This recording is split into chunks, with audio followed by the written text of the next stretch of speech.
we're now joined by Caesars New Orleans General Manager Samir Mowad. First off, Samir, young child, 10 years old. Go back to your childhood. You told, right. If you told your dad at the dinner table at 10 years old, Dad, I want to be the general manager of a casino, what do you think his reaction back then would have been? That's a good question. Like, at 10, it might have been like, well, okay, at least this kid has a vision and some ambition. I would say at 20, when I was getting ready to go to podiatry school and become a podiatrist and literally following my father's, literal and figurative footsteps, because he was a podiatrist, at that point, he might have had some grave concern, and after a couple years of podiatry school and deciding that wasn't for me, he had some really big concerns. But you know what? At the end of the day, I'm doing what I love, and it's all kind of worked out. Being the general manager, you just don't get handed this position. You've grinded from different clubs, bars. Can you kind of bring me back to some of the places, because these are very if you've been around New Orleans, you know some of the places that you worked at. They're very legendary joints. Yeah, I mean, look, to say there's like a career path, like some folks in our industry will go to a high-powered school and get a graduate degree and then get into the casino business and they know what they want. I took quite the opposite path. After I left school, my folks, they weren't too thrilled, and so I just kind of started bartending to make some money. And I've always worked over the years for my uncle. My uncle used to be the owner and operator of originally the Park out in Metairie, which was a like restaurant and nightclub off a causeway. But then he had City Lights down here, which then became the Metro and Generations Hall, which is what it is today. He's retired now.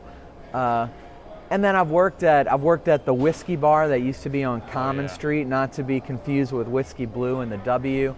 I used to work at and run Club 360 for my cousin Charlie up there. I've worked at BBC on Bourbon Street, where I literally met my wife.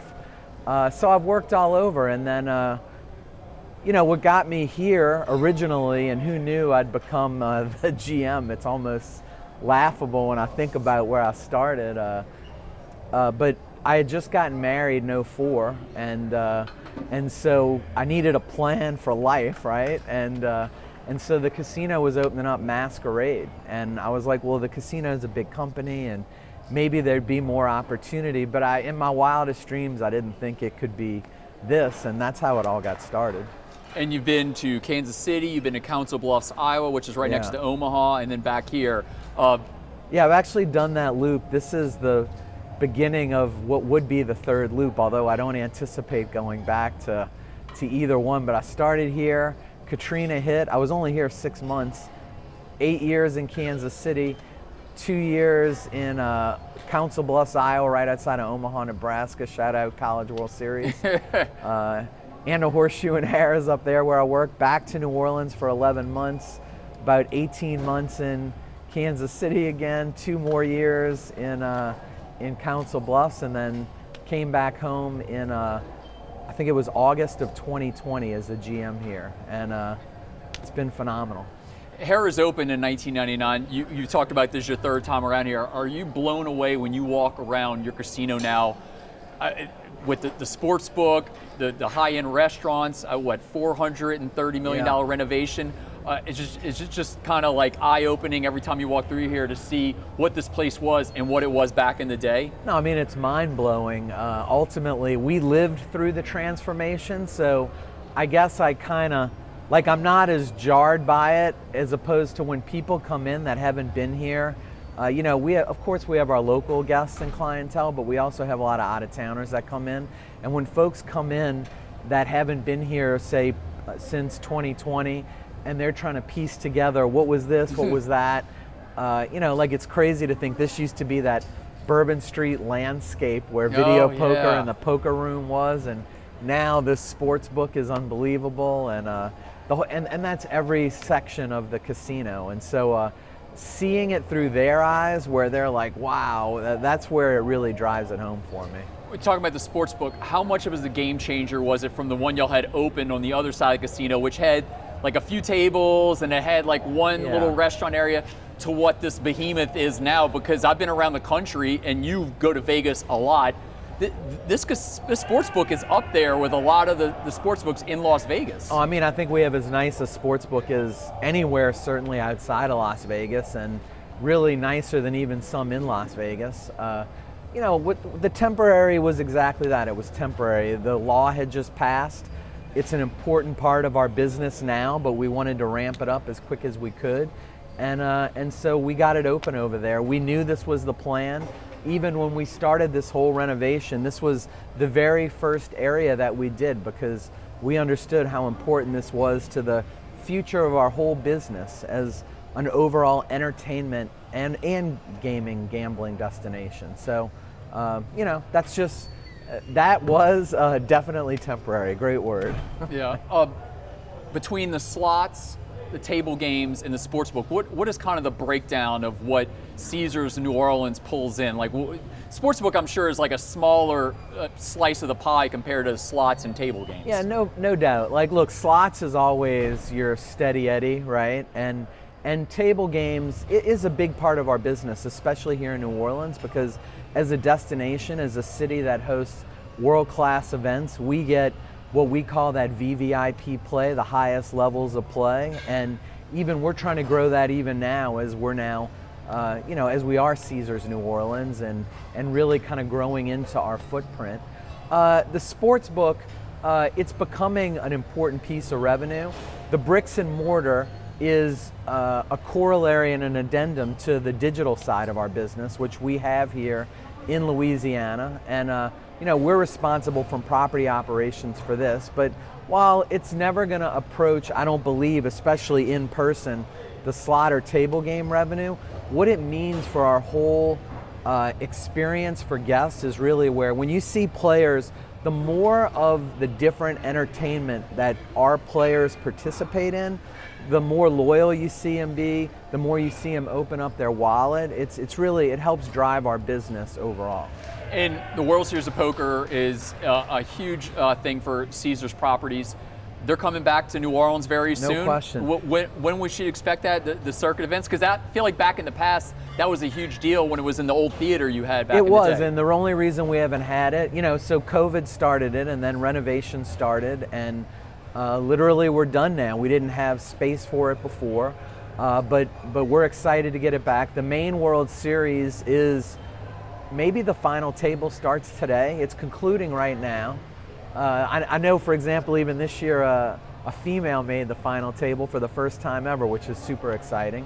And then we're going to be, I believe, the kickoff circuit event for the next year. That, you know, the World Series kind of resets post the main event happening in Vegas. And so right at the end of August, we're going to have our circuit event. We're actually going to have 2 a year, so we'll have one yet to be announced in the spring as well. And then in addition to that, we built this little tournament area kind of over by where the theater was, right outside our food hall. And we're going to be doing other poker tournaments in addition, but clearly the World Series of Poker circuit event will be the premier tournament we host. How has Emeril and Nobu and Nina Compton and Bobby Flay and the pizza joint, how is that like elevated not only your gambling experience, but like now there's like some legitimate places where people that go to these casinos don't have to actually leave the property now because you have it all here with those big time names? No doubt. And so look, it's been a complete home run, and we love the local national mix between, you know, Nina locally, Emeril, both of them kind of cross over. And then our big brands, the big personalities in Buddy Velastro and Pizza Cake, Bobby Flay, and certainly Nobu. All of that has just made this even more of a destination. And the partnerships have been great, the results have been great. Nobu is not only, I mean, it's getting acclaim. Even the Nobu team, they do all kind of work to make sure the product is great at every location, and we've gotten some kudos about how we're performing even against the other Nobus. And so So it's just made it, again, the goal is to make this more of a complete destination and not just a place to go gamble or game. Ocean's 11 series, 12, 13, it kind of pulled the curtain back. I guess it's Hollywood on casinos. No doubt. But I know you can't get into how many security cameras, but there's cameras probably every 10 yards there's a camera in this place. Yeah, I mean, look, we have as good a camera coverage as anywhere in the city. And you know, the one thing I'll say is when it comes to the camera coverage, what always kind of surprises me is a guest will say something like, oh, I dropped, I don't know, some little bitty keepsake, and those guys will find it, right? Now, certainly, you know, look, the cameras are here to protect us, and you said it, I'm not going to get into all that, but our team does a great job with that, and we work with our corporate resources to make sure that we're staying on the cutting edge of everything. And I would just tell you that it's crazy too, as you're seeing the evolution of facial recognition and how all of that works and how it helps add to the security in the building and allows us to be more proactive than reactive. What's happening right now in that space is blowing my mind. The reason I asked about cameras, and I think I've talked to you before about this, I don't know how full detail you can get in, but part of this game is, you know, they make movies about 21, about card counting, and in Ocean's 11. Is there maybe some examples that you can give me of people that have come in this casino and thought that they could beat the house by unruly methods? Can you give me a few examples of what they've done, the cheat? Look, absolutely. I'm not going to say it happens every day, but it happens on the regular, and people come in and, you know, like things like card counting aren't technically illegal. They're just, it's nothing we want in our business. People expect a fair game out of us, but we want a fair game back, kind of a thing, right? And so ultimately, that's kind of where, when I talk about the cameras, it's getting so much harder to do that, because, you know, there is a security network out there that shares information, and you get your picture put in it, and it used to be we got to figure out you're counting cards, literally, because we would have someone counting in the back, seeing if you're counting, like they had to be as good as the counters. And now everything is both proactively identifying them. Computers can count the cards for you. It's just again, like you're touching on it, where I can't get into too much detail, but I would tell you that we identify that stuff all the time. It's not nearly as sexy or crazy a story as what the movies make it out to be. It's very, our business has a technical, clinical side to it. So it's not the 1950s and 60s where people were wearing like masks and everything and wear mustaches. The facial recognition will pick that up. The guy, 100%. And even like, look, as face coverings became both required and then even more socially acceptable in 2020 with COVID, right? You know, when you walk in here, no matter what, even in the height of COVID, you had to pull your mask down, you had to show your face, and yeah, it's been a game changer in terms of allowing us to protect our business. You have 2,400 workers here. You're over all of them. Is your phone on 24/7? Do you like sleep? How does that work when you're running the casino with that many people? Or do you have some people under you that can kind of be a barrier at some points there? Or was anything that big happens here, it's 1, 2, 3, 4 in the morning, you're asleep, the first call is going to you? Yeah, so look, I would tell you it's a mix of both things you said. I have a great team, and depending on the situation, the first call might go to me, it might get handled, and it's something I'll read about in the morning. My phone is definitely on 24/7. You know, occasionally I'll go to like an event where I have to put it on vibrate, and then maybe I'll forget to turn it back on vibrate, and that's a concern. Like, I'm like, man, you can't forget that. You know, my wife it's part of the deal that we learned. I give them my home phone if they really need to. I still actually have one. Home phone, that's kind of old school, yeah. I mean, it's an IP number now. It's not like AT&T, but yeah, like you have to be available. And you know, what I love about this job, but also what I love most about this job, but what also is the challenge of it is, you know, there's no playbook. It's something different every day. And scenarios unfold that you've never dealt with before. The best example I can give is, it's just like hurricanes. You think you've seen it all, and then the hurricane knocks down the transmission lines, and even though nothing really flooded, you're sitting there without power for weeks, right? You never know what's going to happen. And I think the best thing that you can learn to be good in this business is just to be a good decision maker. Clearly you have some technical skills in an area that allow you to grow your way up, but being able to just make good decisions that balance the needs of the business, the needs of all those employees, those 2,400 folks that are expecting you to keep them safe, and the needs of our guests. That's the gig, and you got to figure out how to do that balance every day. And you talked about the hurricanes, Ida, other ones, Zeta. I know we had a big run of them the last few years. This place is usually fully operational. I remember having some pizza last year. Yep. Are y'all on a different grid, or how do y'all stay open? Because a lot of the places are closed, and y'all, I feel like the lights are always on for every casino.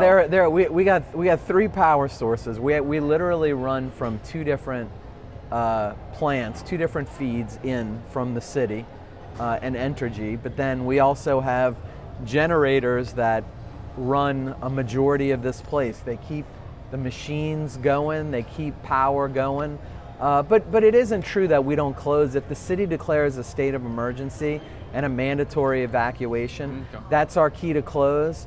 I'm not saying we've never closed without that, because like there was once or twice where just because of how, and it's happened kind of lately, I think, where the hurricane popped up so quickly, it wasn't safe to evacuate, and we still decided to close a little bit. But you know, the goal is to try to stay open, and the truth is when that stuff happens, people find their way in here because there's nothing else to do. I'm not saying they're our busiest days, but we're also not completely dead either. Mm-hmm.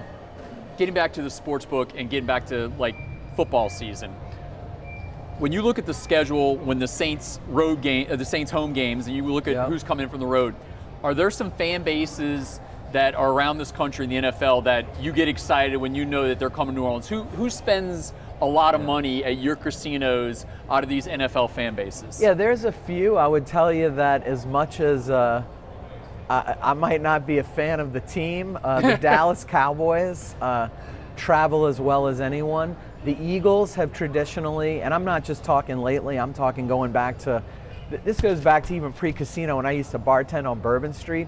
The Eagles travel great. San Francisco travels really well. East Coast, big cities travel well. Chicago travels pretty well.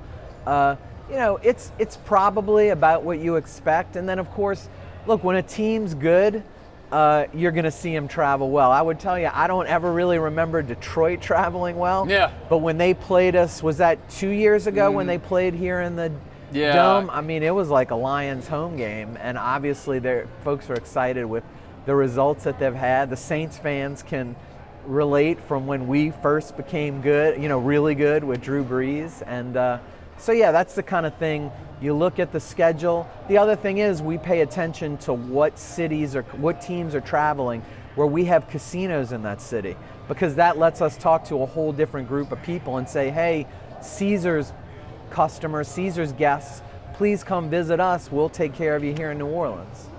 I feel like probably the biggest test for your casino was the Super Bowl. How many people do you have to bring from the outside, because this is the biggest event? How do you think y'all handled it, and was it probably one of the biggest paydays y'all had for an entire week at Caesars New Orleans ever? Yeah, it was. So look, it was a great, huge weekend. Super Bowls are as big as it gets. It was a success. We brought in I think it was about 140 employees from mostly just in our region, which is Louisiana and Mississippi. You know, you got to deal with licensing and all that. But I think it was a great success. But it was a success not only because of the team here, but our region works really well together. We brought in resources from all of those properties, and that's what helped us be successful. And volume-wise, it was a great weekend. Credit-wise, because that's when you have the best players, they bring credit as opposed to a suitcase of money, right? It was as big as you can imagine. I would tell you that we didn't make We didn't make like the most money ever, only because it's not called winning for us, it's called gambling. And we did okay, but certainly our players did okay as well. And when you have the best of the best, there's a lot of volatility to that, and we won some bets and we lost some bets. Yeah, I wasn't gonna ask this, but you brought it up.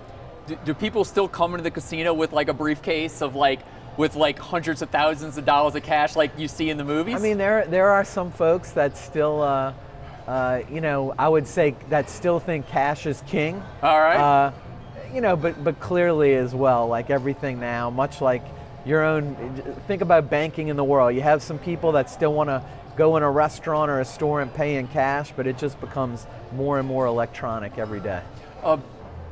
We've had all these renovations and changes and new sportsbook. Is there a next step for Caesars or something like in play in the next year or so that's going to bring it to another level? I know you have an open restaurant space next door. Absolutely. So Gordon Biersch we're talking to a bunch of partners right now, and something's definitely going to happen there.